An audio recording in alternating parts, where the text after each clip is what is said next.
Good morning po sa bawat isa. Kamusta na po kayo?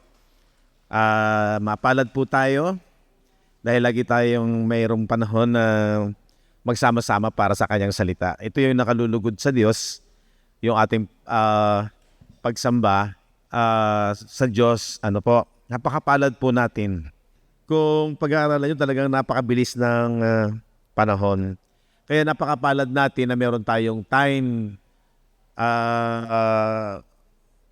Nagkaroon tayo noong tawag doon, oportunidad sa ating buhay na makapag-aral, makapakinig ng kanyang mga salita, at pagkatapos nga po ay talagang dinadala tayo ng Diyos na talagang makapokus lamang sa kanyang kasulatan o sa Biblia na iniwan sa atin. Okay?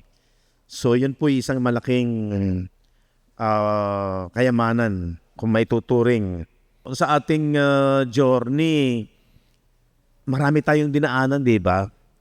Habang anong araw, ang akala natin yung sumimba ka lang, nananalangin, at sumasamba ng pag-awit ay sapat na. Hindi. Habang nagtagal na nakikita natin kagaya ng ating pinapaksa, yung kahalagahan ng doktrina o aral ni Kristo. Kasi yan po yung pinapahalagaan sa Bible. Sinasabi nga ng 2 Timothy 3:10, di ba? But thou hast fully known my doctrine. Ano yung my doctrine? Yung gospel of Christ. Sapagkat pag nalaman natin ang kaliwanagan ng aral ni Kristo o ng mabuting balita, masusunod na yung manner of life, maapektuhan din yung ating paraan ng pamumuhay, yung layunin, at tama yung ating pananampalataya, at nagkakaroon din ikaw nung nagiging matyaga, at ikaw ay natutunang mapuno ka ng pag-ibig ng Diyos hanggang sa yung tamang pamamaraan ng buhay o lifestyle ay mauunawaan natin. Ang pinakasusi, dapat muna ay yung fully known, yung doctrine ni Christ. So yun yung napakapalad na atin ngayong tinatahak. Isa sa malimit kong marinig ay yung sinasabi ng iba na ang pinaka-iingatan at pinapahalagahan yung bonding ng tao, ng grupo ng tao, yung samahan. Kaya sabi ng iba, wag daw masyadong pag-usapan ng doktrina dahil nadi-divide daw ang tao. Doctrine divides, love unites. Importante daw yung magmahalan. Para akala natin yung iniuutos ng Diyos na pagmamahalan is para lamang yung ating pagmamahalan ay nagkakaisa. No, napakalaking kamalian dahil ang huwag ma-divide ay yung relasyon ng tao sa Diyos. Tingnan natin yung Romans 16. Sabi niya, now I beseech you, brethren, mark them which cause divisions and offenses contrary to the doctrine which ye have learned, and avoid them. Ngayon pinamaninig ko sa inyo, mga kapatid, natandaan ninyo yung mga pinanggagalingan ng pagkakabahabahagi. Yung nagkukos daw ng division, yun daw mga taong nagkukos ng division at mga katitisuran. Saan? Ano yung ginagawa ng mga tao na nagkukos ng division? Laban sa mga aral na inyong nangapag-aralan at kayo'y magsilayo sa kanila. Ibig sabihin, yung daw tao na sinisira pa nga yung doctrine, yun daw ang nagkokos ng division. So, di ba? Yun yung maliwanag na ating makikita. Na ang dapat pala nating ingatan ay yung doctrine. At pag merong mga tao na inilalayo ka sa tamang aral, ay yun ang iyong iwasan. Hindi mo dapat pahalagahan yon. So, hindi ang pinapahalagahan yung bonding ng tao. Ang pinapahalagahan, yung aral ng Diyos, kasi yung doctrine, lalo na yung gospel of Christ, yan yung nagpatibay sa ugnayan ng tao at sa Diyos. Reconciliation nga. Nung una ang Diyos ay hiwalay sa tao dahil sa kasalanan. Alam natin yon. Pero, napag-unawaan natin na sa Ebanghelyo, winasak ni Jesus yung nagpahiwalay. Ano yung nagpahiwalay? Yung kasalanan. Paano niya winasak? Sa pamamagitan ng inihandog niya yung kanyang katawan, yung kanyang buhay sa cross, di ba? Na yung kanyang katawan ang hinatulan para yung kahinaan ng tao sa laman ay matapos na. At kung magkaganon, nagkaroon na ng tapos tinubos pa nga niya tayo sa kautusan para wala na yung condemnation. Di ba? Ganun ka-importante yung doctrine of Christ, yung gospel of Christ. At ang sabi ko nga, sa pamamagitan ng maunawaan mo yung ganda ng ginawa ni Jesus sa krus, marami kang mauunawa. Unang-una, yung pag-ibig ng Diyos. Kasi yung doctrine, hindi po yan, kaya tayo nag-aaral, hindi yan para maging marunong ka lang, para maging marami kang alam, na marami makaalam ng mga talata. Hindi. Ang magiging bunga po niyan, pag-ibig ng Diyos sa iyo. Magiging malalim ka sa pag-ibig ng Panginoon. At yung magiging inspirasyon mo, magiging masaya ka doon. Mauunawaan mo yung pag-ibig ng Diyos. Diba? So yun ang dahilan kung bakit sa pag-aaral natin, kailangan nating lumago. Ang isang na born again ay dapat ay lumalago sa pananampalataya, sa pag-aaral ng kanyang salita. At yun nga po yung doktrina, aral ni Kristo. At ang aral na yan ay magbubunga ng napakaganda sa buhay. Diba? Kaya yung pinag-aralan din natin na yung isipan ng tao nababago. Pag nagbabago ang isipan ng tao, nababago din yung kanyang perspective, pananaw sa buhay. Makikita niya kung ano yung mas may value.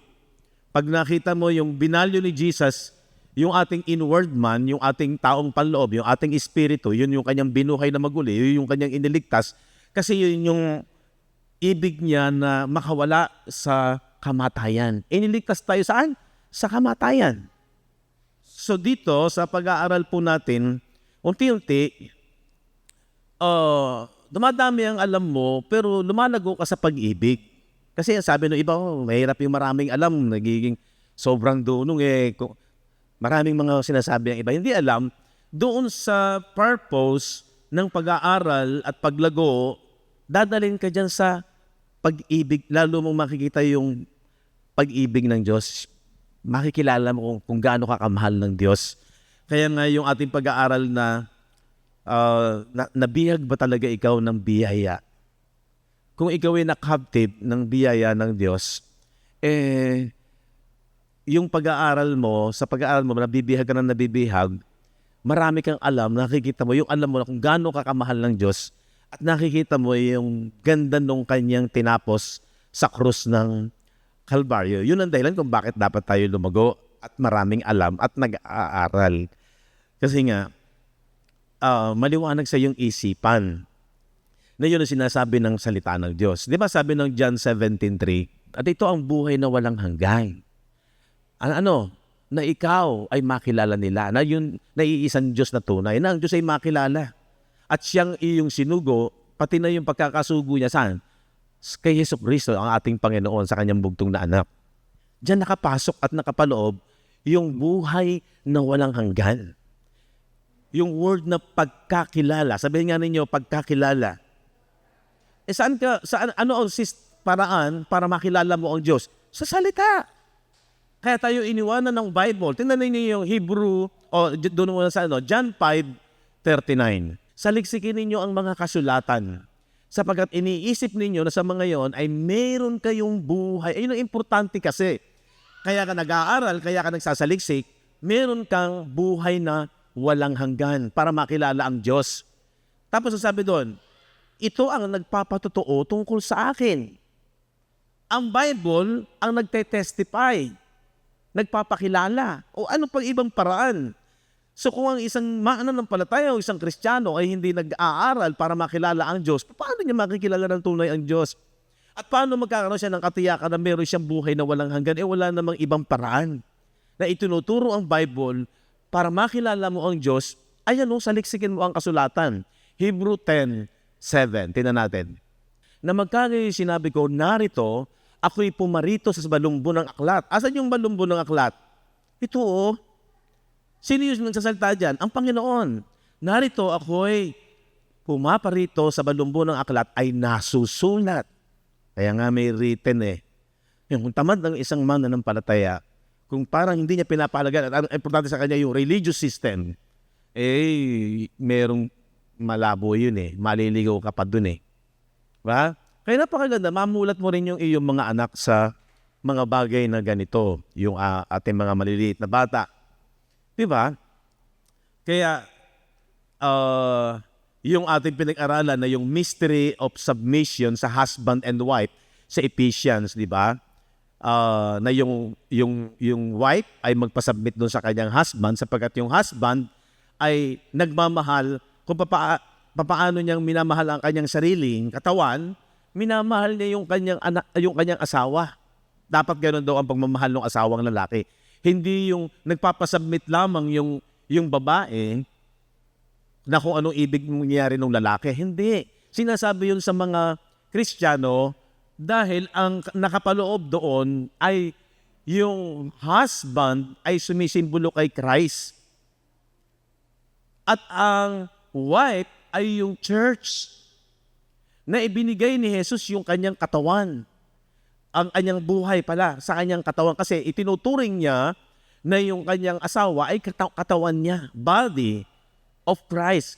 Kaya tayong mga mananampalataya, pag naunawaan mo na tayo ang body of Christ, kung paano iniibig ng isang lalaki ang kanyang sariling katawan, kasi abnormal ang tao na hindi niya iniibig yung kanyang katawan. Iniingatan mo yan, pinapalakas mo yan, diba? Ibig mong mabuhay. Ayun po ay paghahambing ng pag-ibig ni Jesus sa body, sa kanyang katawan.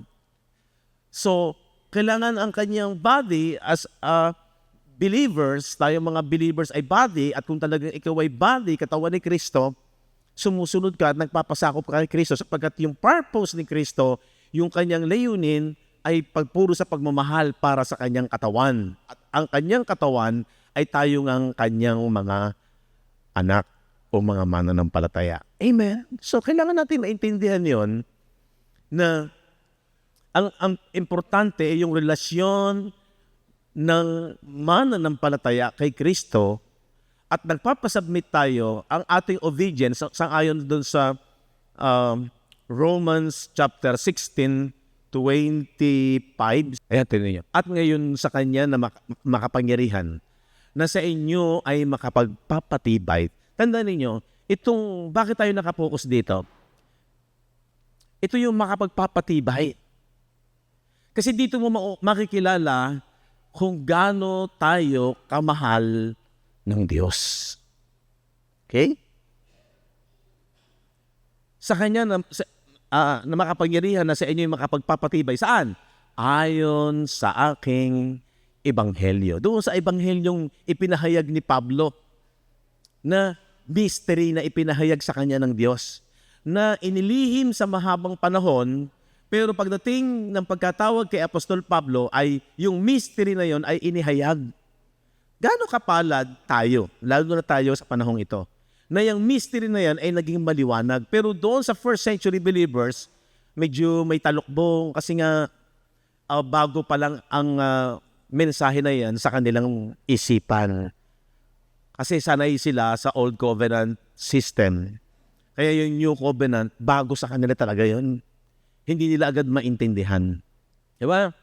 Pero pag naunawaan, ito yung makapagpapatibay ayon sa aking ebanghelyo at sa pangangaral.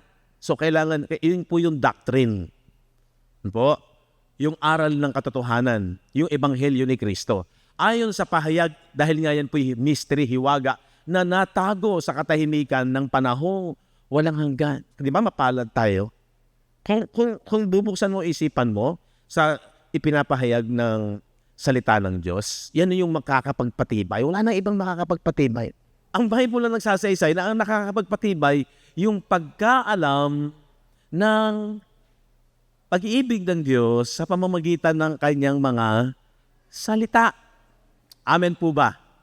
Yeah. Napakapalad natin. Makakapag tayo dun sa ating mga kasama, kapwa Pilipino na ganun sila kadeboto, pero ang layo sa katotohanan. Hindi mo naman masisi dahil tayo galing din doon. Pero doon ka rin magkakaroon ng nung pagpapasalamat sa Diyos. Salamat Panginoon, nakalaya ako doon sa ganong kalalagayan ng pag-iisip. Kaya napakapalad ng ating mga anak na bata pa, namumulat na sa liwanag at sa katotohanan ng pananampalataya na ayon sa salita ng Diyos o yung talagang doktrina o aral ni Kristo. Diba? So, yung ating pag-aaral, hindi parang yumabang ka, marang degree. Hindi. Ang pag-aaral natin, paglalim sa pag-ibig. Actually, magiging inspirasyon mo yan sa iyong buhay. Maliwanag sa iyong isipan. Yan. Okay. Dapat talaga namang ginagawa natin yung Romans 16. Yan sinabi, nakakapagpatibay yung ebanghelyo. Nung araw nalihim, pero sa atin ngayon hayag. 26. Datapwat nahayag na ngayon. At sa pamamagitan ng mga kasulatan, ito na yon, ng mga propeta. Di ba sabi ni Jesus, na yung saliksikin ninyo ang kasulatan sapagkat iniisip ninyo na dito ay meron kayong buhay na walang hanggan at ito ang nagpapatotoo tungkol sa akin. Nagte-testify patungkol kay Jesus. Kasi pagbabasahin mo yung lumang tipan, lahat yan, lalo na yung mga propesiya, nakapokus yan sa mangyayari na pagdating ng Mesiyas. Una sa mga Hudyo. Di ba? Hindi masamang basahin ang lumang tipan, basahin mo ng tamang paraan na pag binasa mo yan, ang Diyos ay gumawa sa kanila, pero dadalhin pa sila sa mas magandang pangako. At ito nga yung spiritual na kaharian ng Diyos. Di ba? Kaya sabi dyan, sa kasulatan ng mga propeta, ayon sa ipinag-utos ng Diyos na walang hanggan. Alam niyo yung utos na yan? Yun yung great commandment na talagang pangkalahatan ay ipinakilala sa lahat ng mga bansa upang magsitalima. Diyan tayo dapat tumalima. Saan? Doon sa sinasabi na para wag kang ma-out of context, galing yun doon sa verse 25. Yung 25, ang pinagdidiinan doon, yung mystery ng gospel na nahayag. At yun ang ipinag-uutos ng Diyos sapagkat yun po yung inihula na sa lumang tipan, yung pagdating ng Mesiyas. Kaya sabi diyan, ipinakilala sa lahat ng mga bansa upang magsitalima sa pananampalataya. Pag binasa niyo sa King James Version yan, ang nakalagay diyan, obedience of faith. Yung ating pagtalima ay sa pananampalataya dito. Yan yung commandment. Kaya kung meron kayong mababasa, at ang kagandahan po sa ating journey ng ating pag-aaral, makikita mo yung ating tamang tinatahak. Tingnan niyo yung hindi tayo nagkakaroon ng confusion. Tinapik ko ng Wednesday about dito, na ma-differentiate mo yung iba't ibang klase ng mga gawa according to their works. Yung judgment according to their works, according not to their works, di ba? And then after na ikaw ay masave, judgment pa rin kung ano yung ginawa mo bilang ikaw ay pananampalataya. Ang ganda sana nito kung talagang magiging maliwanag. Hindi ka mako-confuse. Ito naman, yung commandment, ito yung kagandahan sa journey na ginagamit natin yung sinasabi ng 2 Corinthians chapter 2, verse 13. Na mga bagay na ito ay atin namang sinasalita, hindi sa mga salitang itinuturo ng karunungan ng tao. Doon tayo nag-iingat na yung interpretation hindi galing sa karunungan ng tao. Kundi sa anong paraan? Kung hindi sa itinuturo ng Espiritu. Yan, ng Holy Spirit. Paano ang pagtuturo ng Holy Spirit? Para huwag kang ma-confuse or huwag kang mabudol o madaya. Sabi niyan, kung hindi sa itinuturo ng Espiritu, paano? Na iwinawangis, comparing. Iwinawangis natin ang mga bagay na ayon sa Espiritu, comparing spiritual things with, sabi niyan, sa mga pananalitang ayon sa Espiritu. Ano po yung ibig sabihin? Yung small letter E o small letter S sa English na Spirit, yung comparing spiritual things with spiritual, na galing sa turo ng Holy Spirit, ay sa pamamagitan ng Word of God. Saan po compare natin yan sa John 6:63. It is the Spirit, small letter S, that quickeneth. Yun daw, Espiritu ang bumubuhay. The flesh profiteth nothing, ang laman daw ay walang anumang pakinabang sa panganalitang Espiritu. Sabi niya kasi, the words that I speak unto you, kasi ang nagsasalita dyan si Jesus. The words that I speak unto you, yung salita na sinasalita ko sa inyo, they are spirit, yun yung spirit, yung salita ni Kristo, and they are light. Lalo na about sa kingdom. Yung gagawin nga niyang katubusan sa kasalanan. Yan yung aral ni Kristo, doktrina ni Kristo. Ito yung mystery na pinahayag ni Apostol Pablo. Yan yung spirit. The words that I speak unto you, they are spirit. So yung sinasabi ng Corinthians 13 na comparing spiritual, small letter S, is about sa word. So the Bible interpret itself para maging maliwanag sa iyo yung kapahayagan o kaunawaan ng salita ng Diyos na ating nababasa, which talagang minsan malalim yan, hindi mo agad maintindihan. Para maging madali ang interpretation at hindi ka maligaw, gagamitin natin yung sinasabi ng pamamaraan na comparing spiritual things with spiritual. Ayun, kagaya ng ginawa ko, sabi nung John 17:3, and this is eternal life. Yung that they might know thee, na ikaw ay makilala nila na tunay na Diyos at ang Panginoong Jesucristo na kanyang isinugo. Diba? So yung buhay na walang hanggan, pagkakilala kay Christ para makilala natin ang Diyos na tunay. And sinabi nung John 5:39 na search the scripture, for in them you think ye have it. Sapagkat iniisip nyo na dito ay meron kayong buhay na walang hanggan. Bakit tayo nananampalataya? Bakit natin pinapahalagahan at nagbibigay ng panahon? Kailangan alam mo dahil kung ba't ka nananampalataya. Gawa ng pangako ng Diyos na eternal life. At tayo ay iniligtas doon sa eternal death. Diba? For the wages of sin is death. Hindi physical death. Iba po yung physical death. Sabagat ang physical death ay lahat mangyayari sa lahat ng tao. Pero yung spiritual death, yun yung dahilan kung bakit si Jesus ay ibinigay ng Diyos para magkaroon tayo ng eternal life at makawala tayo doon sa spiritual o eternal death. Kaya yung dahilan kung bakit ibinigay si Jesus para tayo ay magkaroon ng eternal life at mawala sa spiritual o eternal death. Amen. Napaka-importante maging maliwanag sa isipan natin ito. Hindi ka nagsisimba ng dahil sa para tayo i-bless, para tayo swertihin sa lupang ito, sa buhay, sa pangako, para maging maginhawa buhay natin dito sa lupa. Pangalawang bagay po yun. Hindi yun yung pinaka-ultimatum na dahilan na nakapokus ka lamang sa pamamaraan ng buhay sa lupang ito. Hindi po. Ang talagang layunin ng Diyos ay ang tao ay huwag magkaroon ng eternal death, makawala sa eternal death. Pag naging maliwanag ito, makikita mo yung kung bakit ka mag-e-ebanghelyo, bakit tayo nag-e-ebanghelyo, bakit natin minomotivate ang bawat isa na tayo'y gumawa, mag-ebanghelyo tayo. Huwag kang makampante na, mabuti ang Diyos kasi hindi naman niya ako pinagkukulang sa pagkain, sa financial, bagaman minsan ay may crisis. Hindi po yan ang agenda ng ginawa ni Kristo sa krus. Ulitin ko, pangalawang bagay lang po yan. Ang pinakadahilan is magkaroon ng buhay na walang hanggan.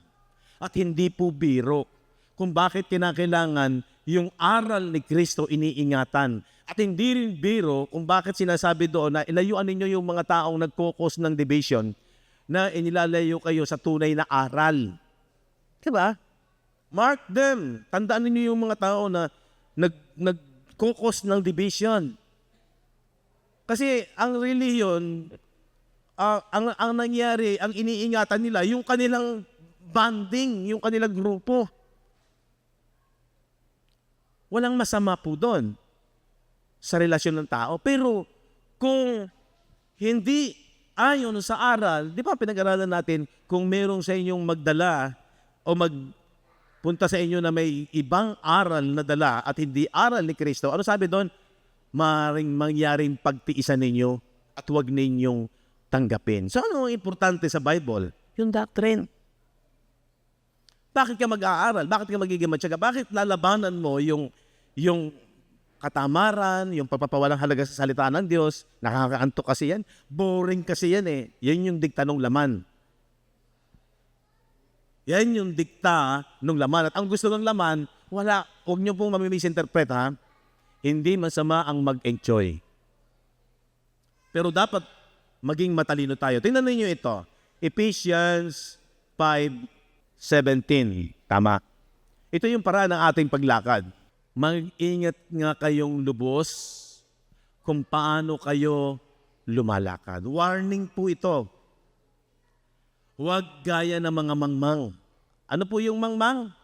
Walang alam. Huwag gaya ng mga mangmang, kundi gaya ng marurunong. Be wise. Ano yung marunong sa paningin ng Diyos? Tuloy natin. Verse 16. Na inyong samantalahin. Anong ibig sabihin ng samantalahin?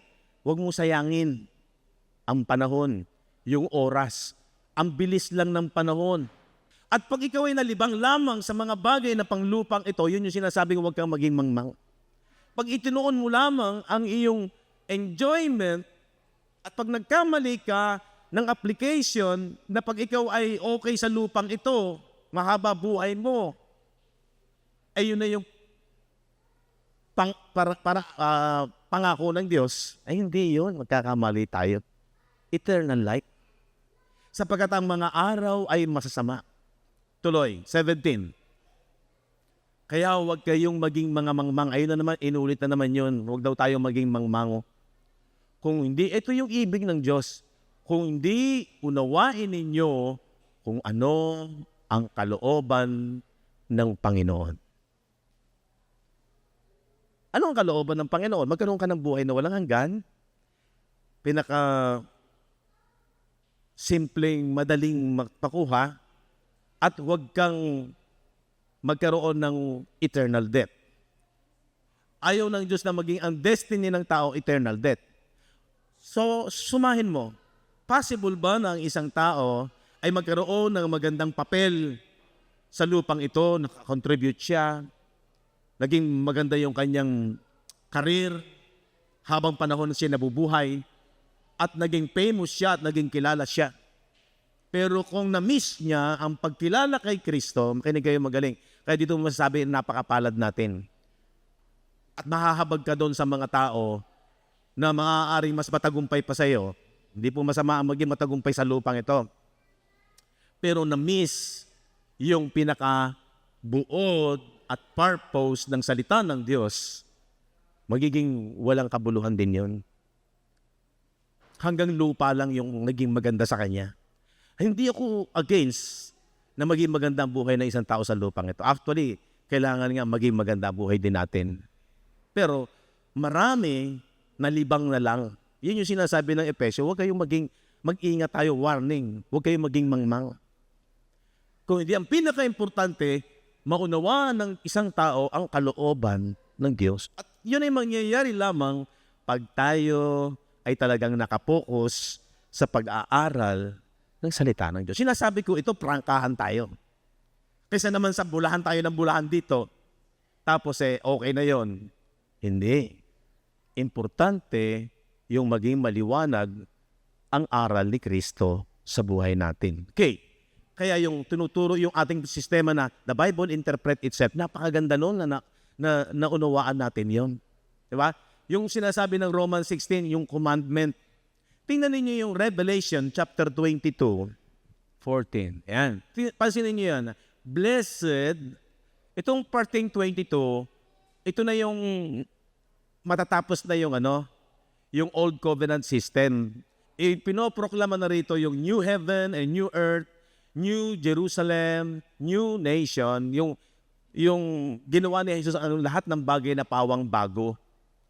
Completion niya ng New Covenant na mag-e-end na yung Old Covenant system. At pagkatapos, mapapalad daw yung mga gumaganap ng kautusan. Blessed are they that do His commandments. Okay. Tanong, yan ba ang commandments na yan? Yan ba yung commandment ng Old Covenant system? Samantalang tinapos nga ni Jesus yung Old Covenant Law of Moses. Di ba sabi ng Romans 10:4 ba? For For Christ is the end of the law. Para magkaroon ng righteousness to everyone that believeth. So dapat mawala ka doon sa law, o lalo na yung mga Hudyo. Yung Old Covenant law of Moses, tinapos yon. For Christ is the end of the law. So, confusing kung magiging yung sinasabing commandment ay ibabalik ka na naman. Samantalang tinapos nga ni Jesus yung Old Covenant law or commandments. Di ba? So, ano yung balik tayo sa Revelation 22:14? Mapapalad daw ang gumaganap ng kanyang mga utos. Blessed are they that do His commandments, that they may have right, para sila magkaroon ng karapatan to the tree of life. Asan ba ang tree of life? Ayan o. Nung si Jesus ay ibinitin sa punong kahoy, nung na-complete niya yung kanyang mission, nagbigay yan sa bawat sasampalataya ng buhay na walang hanggan. Di ba? So yun yung tree of life na naandun sa Genesis na sumisimbolo kay Kristo, pero hindi nila kinain ni Eva at ni Adan yun. Ang kinain nila yung tree of the knowledge of good and evil, which is nag-represent yun sa law. Diba? Imbis na si Kristo, ang pinili nila ay yung law of knowledge of good and evil. So, hindi po yan yung law of knowledge of good and evil or law of Moses or law of conscience para sa Gentiles. Kung hindi yan, ay sabi niyan, para magkaroon sila ng karapatan sa punong kahoy ng buhay, yan po yung law to the obedience of faith. Para maka-enter sila, para sila makapasok sa gates. Ano yung gates in the city? Yun yung spiritual kingdom, new heaven and new earth. So, para ma-interpret mo yan, gamitin natin yung the Bible interpret itself. No? Para hindi tayo madaya, hindi tayo masumala, out of context. Yun nga yung sinasabi sa Romans 16:25 and 26. Tingnan natin. Now, to Him that is of power to establish you, para tumibay kayo, according to my gospel. Di ba? Nilinaw dyan, ayon sa Ebanghelyo, and the preaching of Jesus Christ, according to the revelation of the mystery which was kept secret since the world began. Tuloy mo, verse 26. Tungkol sa gospel. But now is made manifest, ngayon daw ay nahayag, and by the scriptures of the prophets, according to the commandment. Ayun na yun. Ang tinutukoy na commandment ay yung sa pananampalataya sa gospel. According to the commandment of the everlasting God, made known to all nations. Ano yung made known to all nations? Yung ginawa ni Kristo for the obedience of faith. So yung ating pagsunod sa commandment ay dito nakapaloob. Hindi na doon sa law of the old covenant system, which is tinapos ni Kristo. So hindi na confusing. Hindi ka out of context. Ngayon, anong dulot nun? Maging marunong ka ba? Yes, maging marunong ka, pero napupuno ka ng pag-ibig. Nagiging maliwanag sa iyo na, wow, talagang sa pananampalataya natin sa ginawa ni Kristo at nagpasubmit tayo dyan, in-honor natin yan, nirespect natin yan, at ginawa natin yan ang totoong doctrine of truth, word of truth. Di ba? Nagbigay sa atin ng eternal life kung bakit malaya ka na sa eternal death. Masaya po ba tayo ng ganon? Yes. So yung pagkaalam sa pag-ibig, nagbibigay yun ng kaligayahan. Hindi para payabangan. Hindi para masabing marunong ka. Mas magandang marunong ka dahil napupuno ka ng pag-ibig ng Diyos at hindi yun sa ating mga gawa. Yun yung judgment pangkalahatan na kinondemn yung sin in the flesh at inabolish yung death. Yung eternal death, inabolish, inialis, tinapos. Pag naunawaan ng isipan mo yun at nanampalataya ka, tanong, masaya ka ba doon? Yes. Ibang klaseng kaligayahan yun. Hindi lang yung nakatanggap ka ng pera. Hindi lang yung tumama ka sa loto. Amen? Kung hindi, walang kapantay yun. Yun yung pinakakayamanang totoo. Meron ka ng kasiguraduhan dahil ang pananampalataya mo, alam mo yung pinananampalatayanan mo, na meron ka ng buhay na walang hanggan at nakapasok ka na sa new city. Yung gate ng city ay nabuksan sa iyo dahil sinunod mo yung commandment. Ano yung commandment? Yung tinanggap mo, meron kang pananampalataya sa ebanghelyo na ginawa ni Kristo. Kaya nakapasok ka dahil doon sa tree of life na nagbigay sa iyo ng buhay na walang hanggan. Amen? Masaya ka ba doon? Mako-confuse ka pag hindi rightly dividing the word. Kaya sabi dyan, by the appearance of Christ, He had abolished death. Diba?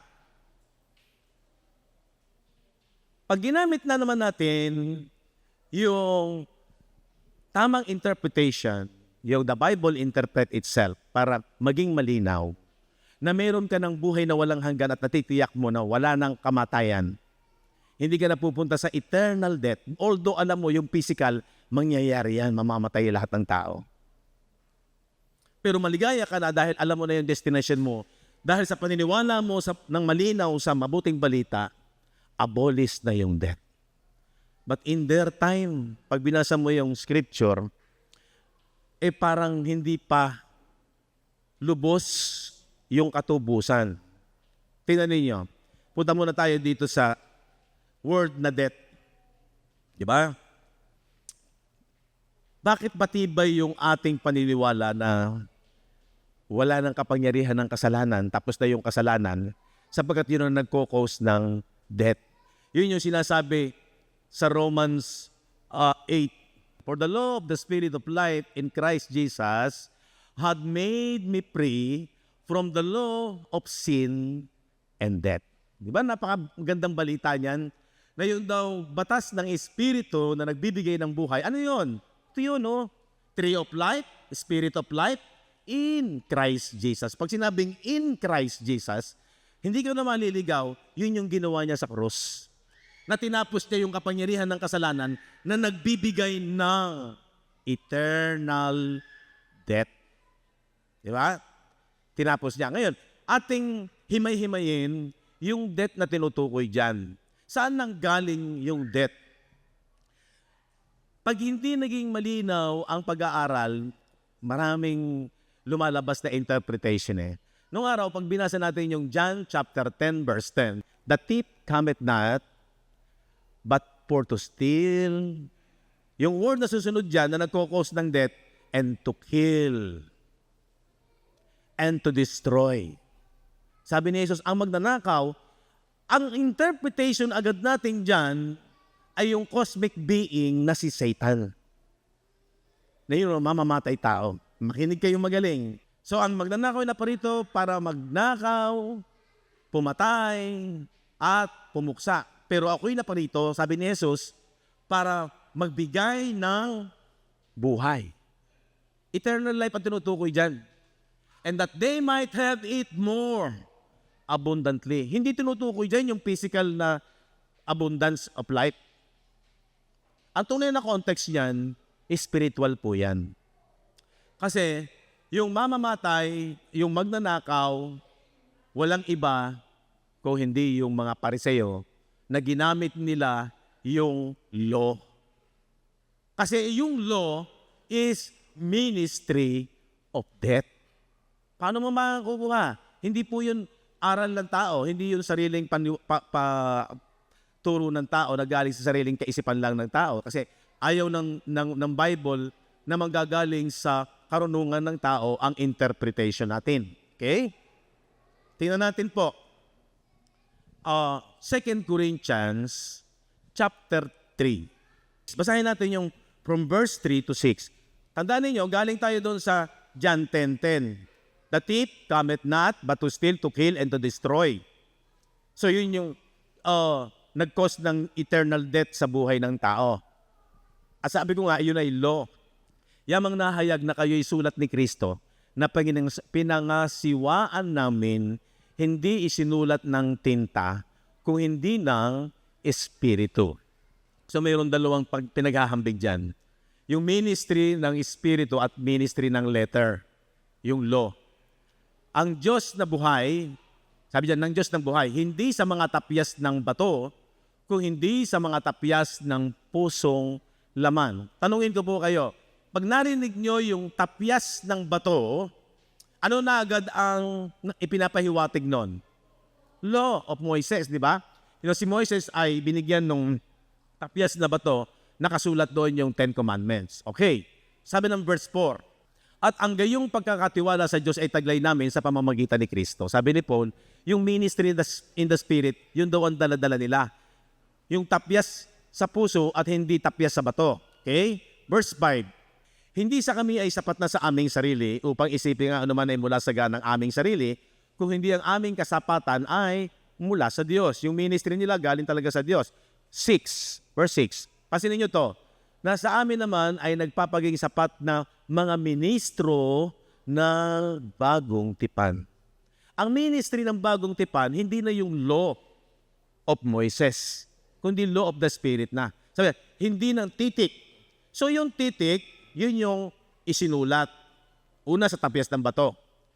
Kung hindi ng Espiritu. Yun daw ministry ng dala nila is in the Spirit, hindi daw ng letter. Bakit? Sapagkat ang titik ay pumapatay. The letter kills. So ano yung sinasabing ministry of the letter? Law. Okay. So yung law pala pumapatay. Kaya nga law of sin and death, yung old covenant na nakasulat, titik.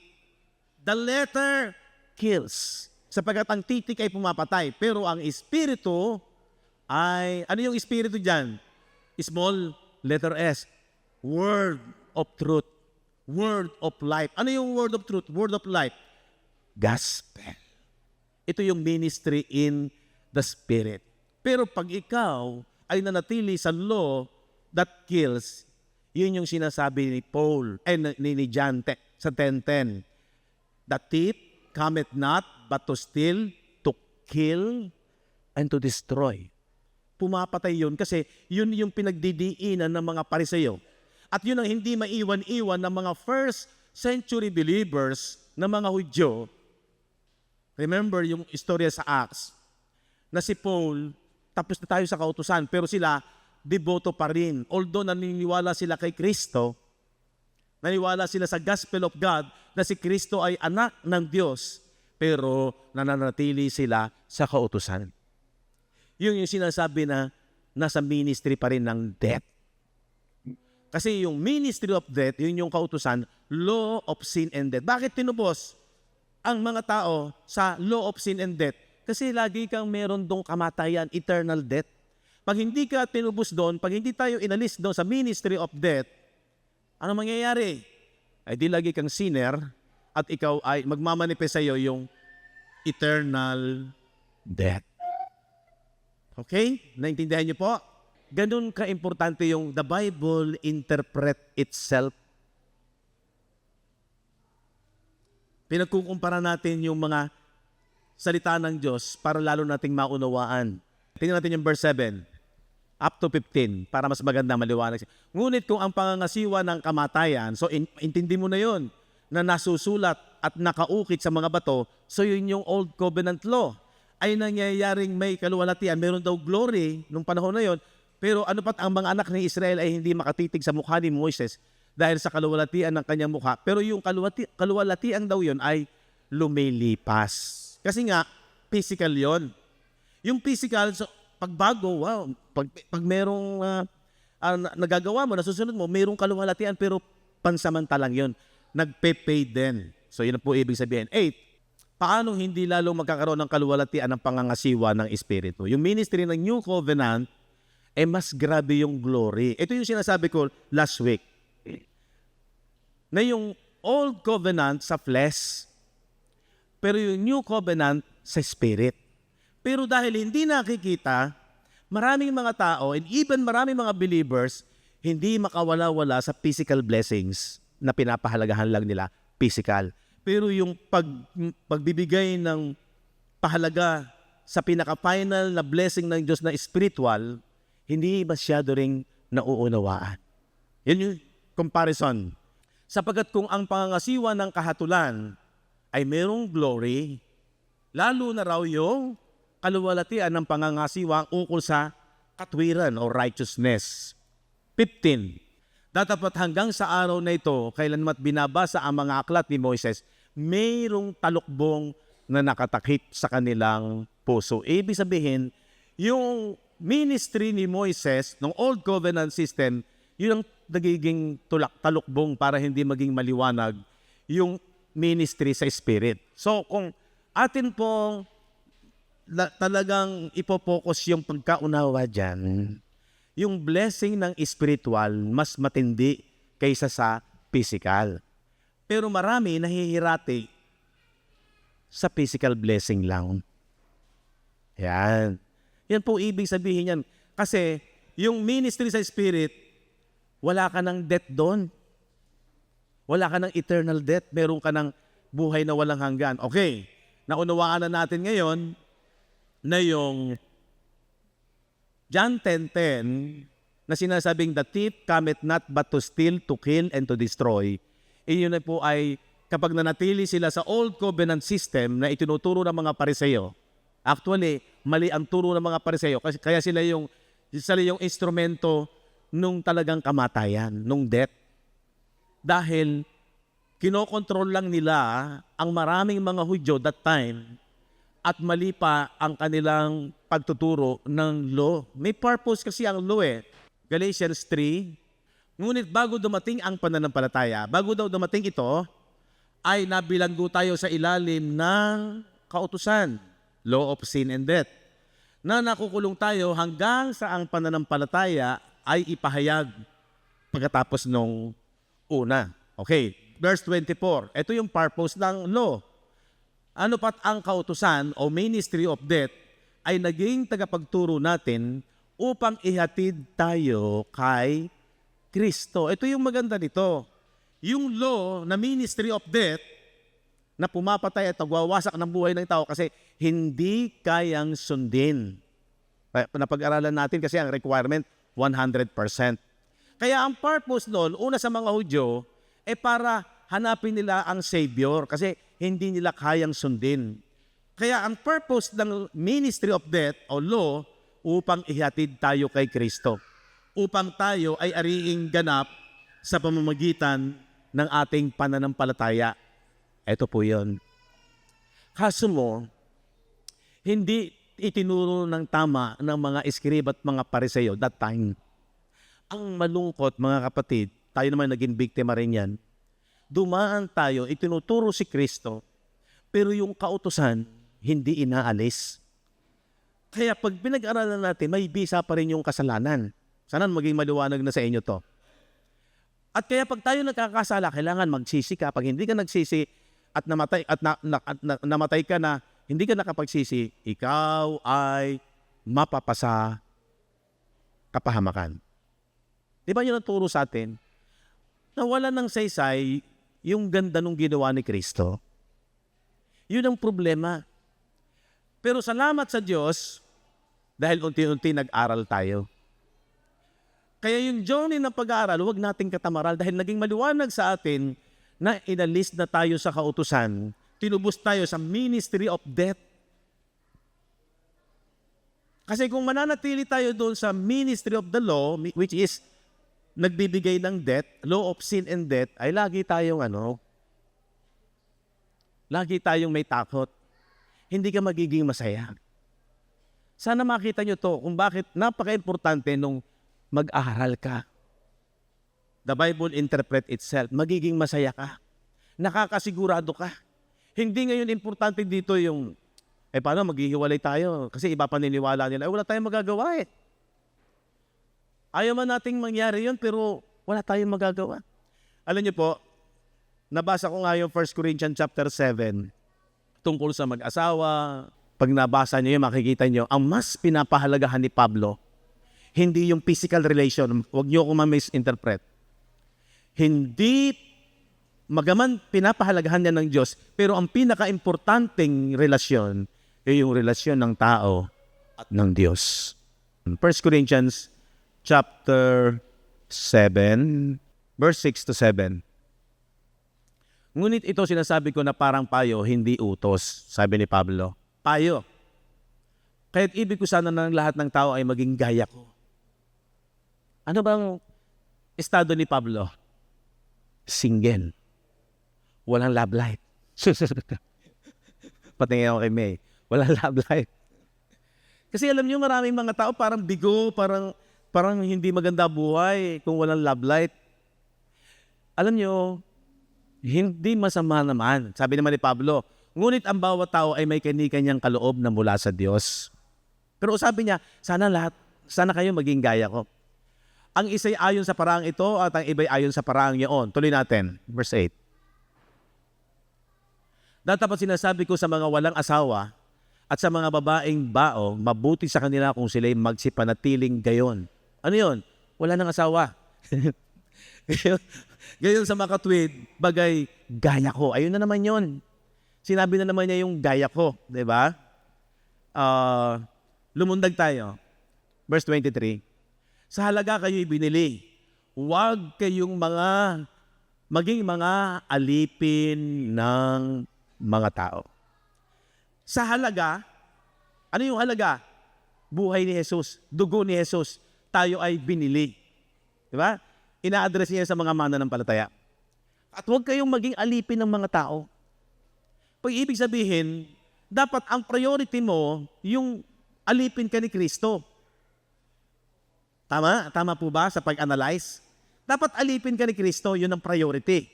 Pangalawa lang yung ikaw ay maging alipin ng tao. Pag sinabing alipin ng tao, ang subject dyan, husband and wife, kung ikaw ay single o ikaw ay pumasok sa pag-aasawa, diba?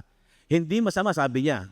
Kasi pag sabi pa nga dyan, kung hindi ka naman makapagpigil o kaysa ikaw ay magkasala, magkasawa ka. Pero mas maganda kung manatiling binata o dalaga ka. Verse 26. Inaakala ko ngang mabuti ito dahil sa kasalukuyang kahapisan.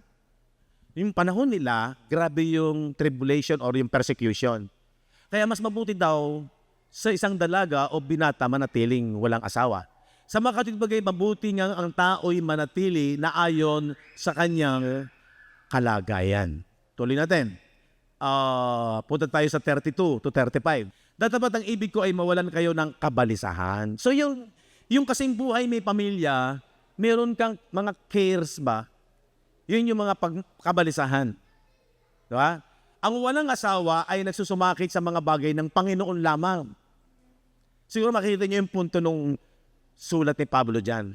Ang walang asawa ay nagsusumakit sa mga bagay ng Panginoon. Kung paano nakalulugod yun saan? Sa Panginoon. Okay? 33. Ngunit ang may asawa ay nagsusumakit sa mga bagay ng sanglibutan. Ibig sabihin, yung mga pangangailangan. Kung paano nakalulugod naman sa kanyang asawa. Diba? Dahil may karelasyon kayo. 34. At nagkakabahabahagi ang isipan. Ibig sabihin, nahahati ngayon yung isipan mo. Hindi naman masama. Naglilingkod ka sa Panginoon, di mo rin pinababayaan ng pamilya mo. Gayon din naman ang babaeng walang asawa at ang dalaga ay nagsusumakit sa mga bagay ng Panginoon upang siya'y maging banal sa katawan at sa espiritu man. Ngunit ang babaeng may asawa ay nagsusumakit sa mga bagay ng sanglibutan kung paano makalulugod sa kanyang asawa. So sana maintindihan nyo yung context, payo ni Pablo, na mas maganda sana kagaya niya. Bakit? Ang pinahahalagahan niya talaga ay ang paglilingkod sa Panginoon. Tuloy natin. 35. At ito sinasabi ko sa inyong sariling kapakinabangan. Hindi upang alisin ko ang inyong kalayaan. Ano yung kalayaan? Gusto mong mag-asawa? Gusto mong manatili? Nasa sa iyo yun. Ayaw niyang kontrolin yun. Kung hindi dahil sa bagay na nararapat. Payo nga po niya yun upang kayo'y makapaglingkod sa Panginoon ng walang abala.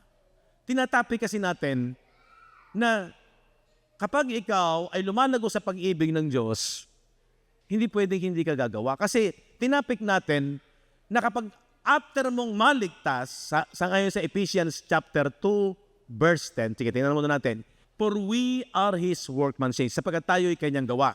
Ibig sabihin yan, tayong mga mananampalataya ay produkto ng tinapos na ginawa ni Kristo, at nung naunawaan mo yon, nakita mo yung pagmamahal niya, walang hihigit sa pag-ibig niya, at ikaw ay napaibig. Bihag din tayo ng pag-ibig ni Kristo, captive ng kanyang ginawa sa cross. Kaya tayo yung kanyang workmanship. And then sabi diyan, created in Christ Jesus.